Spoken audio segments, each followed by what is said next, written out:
Middle east tour पर Israel पहुंचे अमेरिकी राष्ट्रपति। बाइडेन के इजराइल यात्रा पर चीन, रूस, ईरान की नजर। चीन, रूस और ईरान इसको बहुत क्लोजली मॉनिटर कर रहे हैं। ऊर्जा संकट और तेल को लेकर इजराइल पहुंचे हैं बाइडेन। ऊर्जा संकट गहरा गया है क्योंकि रूस ने कहीं मेंटेनेंस के नाम पर तो कहीं खुले तौर पर अपनी तरफ से जो ईंधन की सप्लाई हो रही थी वो बंद कर दी है। यह संकट गहरा गया है और इस बीच तेल का हब कही जाने वाली जो जगह है दुनिया में, वहां की यात्रा हो रही है बाइडेन की। इजराइल के बाद वेस्ट बैंक और सऊदी अरब जाने वाले हैं बाइडेन। वेस्ट बैंक और सऊदी अरब। इस समय आप देख रहे हैं इजराइल से प्रेसिडेंट बाइडेन इजराइल के साथ सॉलिडेरिटी दिखाते हुए वहां पहुंचे हुए प्रेसिडेंट बाइडेन की ये ताजा तस्वीरें, सीधी तस्वीरें आप देख रहे हैं इजराइल से। और ये तनाव इजराइल और ईरान के बीच में जब बढ़ता जा रहा है, ऐसे में इजराइल का ये दौरा बाइडेन का कितना महत्वपूर्ण है, किन किन बातों पर चर्चा होगी और किन बातों को अमली जामा पहनाया जाएगा, इस पर बहुत बहुत क्लोजली मॉनिटर कर रहे हैं इन बातों को। खास तौर से रूस, ईरान और चीन। 22,000 सुरक्षा कर्मी यहां तैनात किए गए हैं प्रेसिडेंट बाइडेन के इस दौरे को देखते हुए, क्योंकि उन्हें यह मालूम है कि कहीं यहां कभी भी कुछ भी हो सकता है, ईरान की तरफ से कोई भी गड़बड़ी हो सकती है। इसको देखते हुए और कई खुफिया इनपुट्स भी हैं अभी इजराइल के पास कि ऐसा कुछ हो सकता है ताकि रंग में भंग पड़े और ऐसा होने ना पाए। इसको देखते हुए 22,000 सिक्योरिटी पर्सनल्स यहां डिप्लॉय किए गए हैं।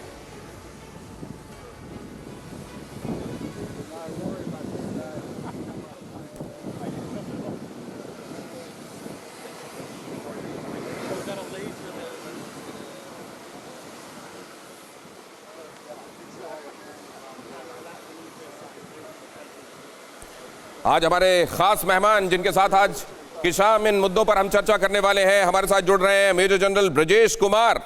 हमारे साथ आज की शाम इस चर्चा में ग्रुप कैप्टन यूके देवनाथ भी हैं, निनाद सेठ विदेश मामलों के जानकार और महेश सचदेव पूर्व राजनयिक हमारे साथ इस चर्चा का हिस्सा। सबसे पहले मेजर जनरल ब्रजेश, आपके साथ ये सवाल, ये दौरा आपकी निगाह में कितना इंपॉर्टेंट मौजूदा हालातों को देखते हुए?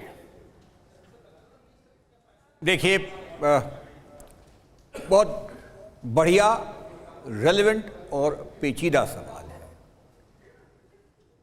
वाकई में विश्व एक दौर से गुजर रहा है जो कि ट्रांजिएंट इन नेचर है।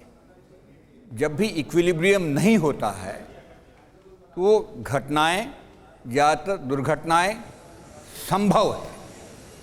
तो जितना आपने जिक्र किया वो देखेंगे उसकी जो जड़ है बहुत ज़्यादातर इकोनॉमिक रीजन से ही शुरू हुई, चाहे वो अमेरिका की जो पावर, इकोनॉमिक पावर घटने की वजह से हो, या चीन की कॉम्प्रिहेंसिव नेशनल स्ट्रेंथ बढ़ने की वजह से हो, या कोविड और उसका प्रभाव जितनी बुरी तरीके से। सर, इस बीच ये जो यात्रा हम देख रहे हैं, एक खास बात छिड़ी हुई है। आपने कहा कि मौजूदा हालात बहुत ज्यादा वॉलेटाइल हैं, कोविड के बाद तो वैसे ही दुनिया चरमराई हुई, बजाय कि वो संभलती, उसको कुछ राहत का मौका मिलता, और एक के बाद एक उस पर दुश्वारियां ही आती जा रही हैं। लेकिन यूके देवनाथ साहब, एक बात मैं समझना चाहता हूं, बहुत सारे लोग ये पूछते हैं कि वो जिसने नॉन प्रोलिफरेशन ट्रीटी पर हस्ताक्षर किए, उस ईरान से बहुत ज्यादा सवाल पूछे जाते हैं। 2020 में 400 बार IAEA वहां जाकर दौरा करके वहां निरीक्षण करके आती है,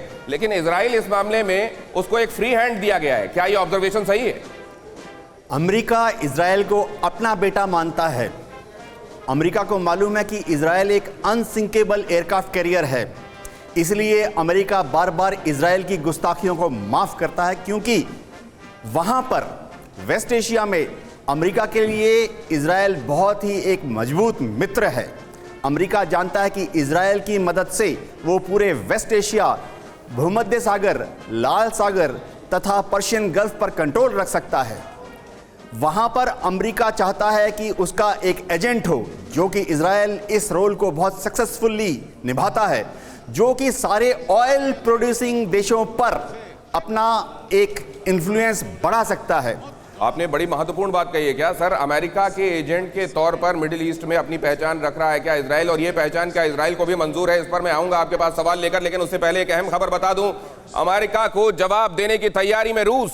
19 जुलाई को ईरान दौरे पर होंगे रूसी राष्ट्रपति। तेहरान में ईरान तुर्की के राष्ट्रपति से मुलाकात करेंगे पुतिन।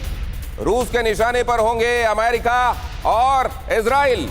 सीरिया में शांति समझौते के बहाने आ रहे हैं पुतिन।